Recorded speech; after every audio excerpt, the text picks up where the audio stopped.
నమస్కారం. ప్రస్తుతం చెప్పబోయే కథను వినబోతున్న వారికి చందమామ కథలు బై ఆర్కే స్వాగతం. ప్రస్తుతం చెప్పబోతున్న కథ పేరు మారిపోయిన పెళ్ళికొడుకు. ఇది 1957వ సంవత్సరంలో చందమామలో వచ్చిన కథ. కథా రచయిత ఎన్ కుమారస్వామి. త్రిలింగ దేశంలో చిల్లర రాజులు పరిపాలన అంతమైనాక రాజవంశాలకు చెందిన వారు అందరూ ఆ కొండ మీద కట్టుకున్న కోటలను వదిలేసి గ్రామాలలో స్థిరపడి మామూలు జీవితాలు కొనసాగించారు. కానీ వారిలో కొద్దిమంది మటుకు రాజసం చావక తమ పాత కోటలని అంటిపెట్టుకుని పాత పద్ధతిలోనే జీవిస్తూ వచ్చారు. ఇలా జీవించిన వారిలో ప్రసేనుడు అనే ఆయన ఒకడు. పెద్దమిట్ట అనే కొండ మీద ఆయన కోట ఉండేది. కొద్దిమంది నౌకర్లతో ఆయన ఇంకా అక్కడే ఉంటూ తన పేద బంధువులను సైతం పోషిస్తూ వస్తున్నాడు. ప్రసేనుడికి ఒక్క కూతురు తప్ప వేరే పిల్లలు ఎవరూ లేరు. ఆ పిల్ల పేరు లలితాంగి. ఆమెకు పెళ్లి చేసి ఒక ఇంటిదాన్ని చేస్తే ఆయన తాను బతికినంత కాలము నిశ్చింతగా బతకవచ్చు. అయితే లలితాంగి వివాహం తండ్రికి పెద్ద సమస్య అయి కూర్చుంది. ఆమెను ఎవరికో అనామకుడికి ఇవ్వడం ఆయనకు బొత్తిగా ఇష్టం లేదు. పైగా లలితాంగి చాలా అందగతే. ఏ చక్రవర్తి కుమారునైనా చేసుకోదగినటువంటి అందం గలది. రాజవంశాలకు చెందిన వారిలోని ఆమె భర్తను వెతకాలి. ఆ వంశాలలో సగానికి పైగా శత్రు వంశాలు. ఈ శత్రుత్వం కొత్తగా వచ్చినది కాదు, అనేక తరతరాలుగా ఉంటున్నది. పెద్దమిట్టకు 4 కోసల దూరంలో ఎర్రకొండ వద్ద జయసింహుడు అని ఆయన ఉన్నాడు. ఆయన కొడుకు బాలచంద్రుడు చాలా చక్కనివాడని, అన్ని విధాల లలితాంగికి తగినవాడని చెప్పుకునేవారు. అయితే జయసింహుడు ప్రసేనుడికి శత్రువర్గంలోని వాడు. వారిద్దరూ ఎన్నడూ ఒకరిని ఒకరు చూసుకుని కూడా ఎరగరు. ప్రసేనుడి ముత్తాతగారి హయాంలో వారికి వీరికి పెద్ద యుద్ధం జరిగింది. ఆ తర్వాత వారికి వీరికి సంబంధాలు మాటలు లేవు. చిట్ట చివరకు ప్రసేనుడు తన కుమార్తెకు ఒక సంబంధం చూశాడు. పెళ్ళికొడుకుది దూరాన ఉన్న నల్లగొండ. అయినప్పటికీ నల్లకొండ రాజులకు పెద్దమిట్ట రాజులకు అనాదిగా మైత్రి ఉన్నది. వారిది కూడా గొప్ప వంశం. పెళ్ళికొడుకు జయంతుడు పాదుషా కొలువులో ఉంటున్నాడు. అతను కూడా యువకుడే. అతన్ని పెళ్లికూతురు వారు ఎవరూ చూసి ఉండలేదు. కానీ మనిషి అనాకారి మాత్రం కాదు అని తెలియవచ్చింది. ప్రసేనుడు తన మనుషులను నల్లకొండకు పంపి వివాహం స్థిరపరిచాడు. ముహూర్తం కూడా ఏర్పాటైంది. జయంతుడు పెళ్లికి 2 రోజుల ముందుగానే తన సిబ్బందితో వచ్చి చేరతానని కబురు చేశాడు. తనకు కాబోయే అల్లుడిని గౌరవించటానికి ప్రసేనుడు పెద్ద ఎత్తున ఏర్పాట్లు చేశాడు. కోటకు వచ్చే కొండ మార్గమంతా శుభ్రం చేయించాడు. దారి వెంబడి దివిటీలు ఏర్పాటు చేయించాడు. విందులు జరపడానికి వేటలు సిద్ధం చేయించాడు. పెళ్ళికొడుకు వస్తాడన్న రోజుకు అందరూ అన్ని సన్నాహాలు పూర్తి చేసుకుని ఎదురు చూడసాగారు. సాయంకాలమైంది, చీకటి పడింది. పెళ్ళికొడుకు ఇంకా రాలేదు. అందరూ నిరాశ చెంది భోజనాలకు కూర్చున్నారు. జయంతుడు 30 మంది సిబ్బందిని వెంటబెట్టుకుని అనుకున్న నాడే ఇంటి నుంచి బయలుదేరాడు. కానీ మధ్యదారిలో అతనికి ఒక పాత స్నేహితుడు కలిశాడు. ఆ స్నేహితుడు మరెవరో కాదు, బాలచంద్రుడు. బాలచంద్రుడిని చూడగానే జయంతుడికి పరమానందమైంది. వారిద్దరూ చిన్నతనంలో ఒకచోట కలిసి ఉన్నారు. ఏమంటే వారిద్దరి మేనమామలది ఒకే ఊరు. జయంతుడు తన స్నేహితులతో తాను పెళ్లికి పోతున్న సంగతి చెప్పి, లలితాంగి చాలా గొప్ప సౌందర్యవతి అని విన్నాను. ఆ సంగతి నీకేమైనా తెలుసునా అన్నాడు. నేను వినలేదు. నాకు వారి వార్తలు ఏమీ తెలియవు అన్నాడు బాలచంద్రుడు. రేపు సాయంకాలం లోపుగా నేనే స్వయంగా చూస్తాను కదా. వారిది చాలా పరువైన వంశం. ప్రసేనుడికి రాజసం ఏమాత్రం తగ్గలేదని విన్నాను. అటువంటి వారి పిల్లను చేసుకోవటమే గొప్ప విషయము. ఇంకా పెళ్లి కూతురు కూడా అందగత అయితే ఇంక చెప్పేదేమిటి? నేను చాలా అదృష్టవంతుణ్ణి అనుకుంటున్నాను అన్నాడు జయంతుడు. బాలచంద్రుడు తన స్వగ్రామానికి పోతున్నాడు. ఎర్రకొండ దాకా ఇద్దరూ కలిసే వెళ్ళవచ్చు. చిన్ననాటి ముచ్చట్లు చెప్పుకుంటూ స్నేహితులిద్దరూ తమ మజిలీ నుంచి ముందుకు సాగారు. జయంతుడు తన పరివారాన్ని వెనకగా రమ్మన్నాడు. మజిలీ నుంచి బయలుదేరిన కొద్దిసేపటికే స్నేహితులిద్దరూ ఒక కనుమలో ప్రవేశించారు. తలవని తలంపుగా ఆ కనుమలో వారికి దొంగలు తటస్థపడ్డారు. దొంగలు 7-8 మంది ఉన్నప్పటికీ యువకులు నిర్భయంగా కత్తులు దూసి దొంగలతో యుద్ధానికి తలపడ్డారు. కొద్దిసేపు గడిచాక జయంతుడి సిబ్బంది వచ్చింది. దొంగలు పారిపోయారు. కానీ జయంతుడు తీవ్రంగా గాయపడ్డాడు. ఈ సంగతి బాలచంద్రుడికి దొంగలు పారిపోయాక కానీ తెలియరాలేదు. బాలచంద్రుడు ఎక్కిన గుర్రం చాలా చురుకైనది. అది నల్లది. అతను కూడా చాలా పరాక్రమవంతుడు, అందుచేత అతనికి చిన్న గాయం కూడా కాలేదు. జయంతుడు ఎక్కిన తెల్లగుర్రం అంత చురుకైనది కాదు. అతని పొట్టలో కత్తిపోటు తగిలింది.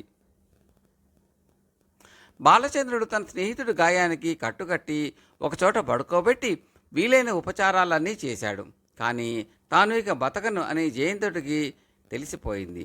అతను తన స్నేహితుడితో, అన్నా, నాకు ఘడియ సమీపించింది. నా కోసం ప్రసేనుడు కనిపెట్టుకుని ఉంటాడు.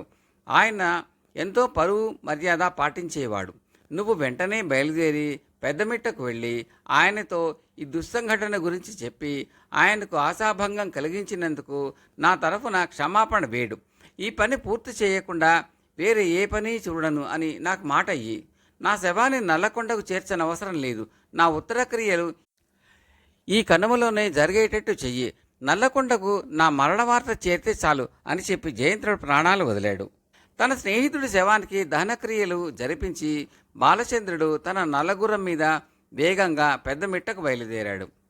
ఒక వంక తన మిత్రుడు చనిపోయాడన్న విచారము, ఇంకొక వంక విషాద వార్తను ప్రసేనుడికి తన నోటి మీదుగా చెప్పాలన్న బాధ, ప్రసేనుడి దృష్టిలో తాను గర్భశత్రువు అన్నది అతన్ని బాధించాయి.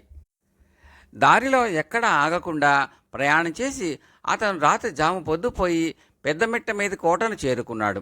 అప్పుడే భోజనాన్ని కూర్చున్న ప్రసేనుడి కుటుంబం వారికి గుర్రపు డెక్కల చప్పుడు వినపడింది. మరి కాసేపటికల్లా బాలచంద్రుడు వారున్న చోటికి వచ్చాడు. అతన్ని చూసి అక్కడ ఉన్నవారందరూ అతనే పెళ్లి కొడుకుని అనుకున్నారు. లలితాంగి భోజనం ముందు నుంచి లేచి అవతలికి వెళ్ళిపోయింది. కానీ ఆ లోపున ఆమె అతన్ని బాగానే చూసింది. అతను కూడా ఆమె అందం చూసి దిగ్భ్రమ చెందాడు. ఆ తర్వాత అతను ప్రసేనుడికేసి తిరిగి, నేను ఇలా వచ్చినందుకు మన్నించాలి. దారిలో అనుకోని సంఘటన ఒకటి జరిగింది అన్నాడు. ఆ విషయాల తర్వాత మాట్లాడుకోవచ్చు నాయన, ముందు నువ్వు కాళ్ళు చేతులు కడుక్కుని భోజనం చెయ్యి అన్నాడు ప్రసేనుడు. కొద్దిసేపట్లో బాలచంద్రుడు కూడా భోజనానికి కూర్చున్నాడు. అతను ఏ పరిస్థితులలోనూ తాను జయసింహుడి కొడుకుని అన్న విషయం బయటపెట్టి ప్రసేనుడికి అనవసరమైన బాధ కలిగించదలచలేదు.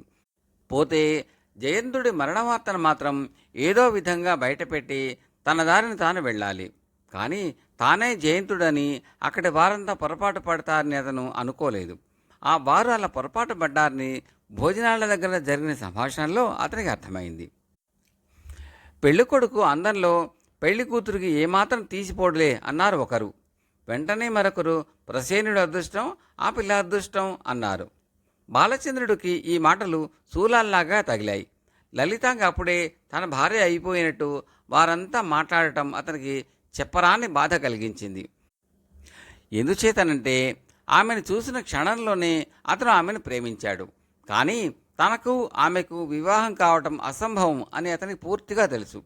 ప్రసేనుడి ఆత్మహత్య అయినా చేసుకుంటాడు, కానీ ఆమెను మాత్రం తనకిచ్చి పెళ్లి చేయడు.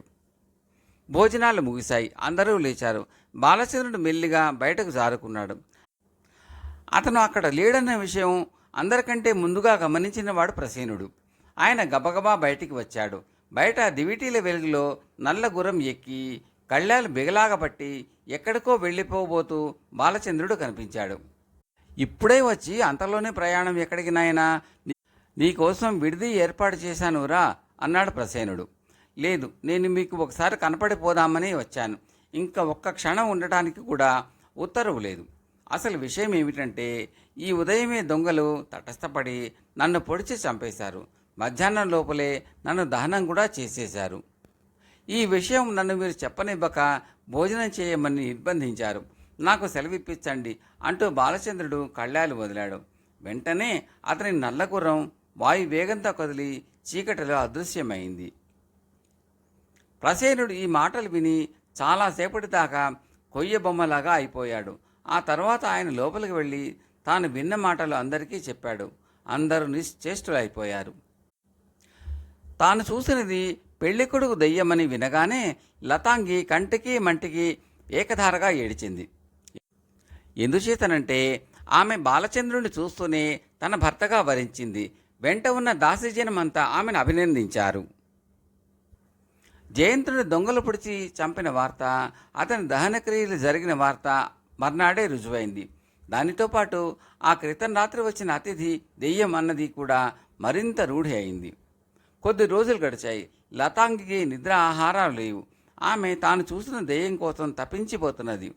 ఒకనాటి వెన్నెల రాత్రి తన పడక గది గవాక్షం వద్దకు వెళ్ళి చల్లగాలి కోసం కిందికి చూసేసరికి కింద పొదల మధ్య నల్ల గుర్రం మీద ఆమె మనసులో మెదులుతున్న ఆకారం కనిపించింది.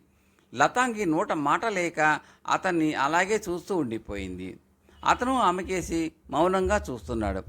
ఇంతలో లతాంగి పరిచారిక, ఏమిటమ్మా అది, ఏం చూస్తున్నావు అంటూ వచ్చి కిటికీలోంచి కిందకి చూసింది. వెంటనే అది అమ్మయ్యో దెయ్యం అని చావుకేక పెట్టి విరుచుకు పడిపోయింది. లతాంగి ఆ పరిచారిక ముఖాన నీరు జల్లి మళ్ళీ కిటికీ దగ్గరకు వచ్చి బయటకు చూస్తే కింద ఎవ్వరూ లేరు. దెయ్యం పెళ్ళికొడుకు మళ్ళీ కనిపించాడు అనగానే లతాంగి తప్ప అందరూ కంగారెత్తిపోయారు. రాత్రిపూట ఆమె వెంట తోడు పడుకోవటానికి పరిచారకులు అందరూ కూడా నిరాకరించారు. ఆ గది వదిలిపెట్టి ఇంకొక చోట పడుకోమంటే లలితాంగి నిరాకరించింది. కారణం ఏమంటే ఆ దెయ్యాన్ని చూడాలని ఆమె తపించిపోతున్నది. దాన్ని పెళ్లాడటానికి కూడా ఆమె సిద్ధంగానే ఉంది. లలితాంగి మనసు మార్చలేక ఆమెను తన పడక గదిలో ఒంటిగా పడుకోనిచ్చారు. వారం రోజులు గడిచాయి. తర్వాత ఒకరోజు లలితాంగి మాయమైంది. తెల్లవారి పరిచారికలు గదిలోకి వచ్చి చూసేసరికి గది ఖాళీగా ఉంది. దెయ్యం లలితాంగిని ఎత్తుకుపోయిందని అన్నారు. చాలామందికి ఆమె ప్రాణాలతో కనిపిస్తుందన్న ఆశ కూడా పోయింది. కానీ మరో వారం గడిచేసరికి ఎర్రకొండ నుంచి ఒక మనిషి లేఖను తెచ్చి ప్రసేనుడికి ఇచ్చాడు. ఆ లేఖ రాసిన వాడు జయసింహుడు. మీ అమ్మాయి లలితాంగి క్షేమంగా ఇక్కడికి చేరింది. మీ అనుమతితో ఆ పిల్లను నా కొడుకైన బాలచంద్రుడికి చేసుకోవాలని నిశ్చయించాను. ఆ పిల్ల కారణంగా మనము శాశ్వత మిత్రులము కాగలమని నమ్ముతున్నాను. వివాహానికి మీరు సపరివారంగా వచ్చి వధువుతో పాటు వరుని కూడా ఆశీర్వదించే ప్రార్థన అని జయసింహుడు రాశాడు. నా కూతురు దెయ్యాన్ని పెళ్ళాడే కన్నా శత్రువును పెళ్ళాడుతుందన్నా నాకు సమ్మతమే. మనం ఈ పెళ్లికి తప్పక వెళ్తున్నాం. జయసింహుడు ఇంత పెద్ద మనిషిని నేను అనుకోలేదు అన్నాడు ప్రసేనుడు.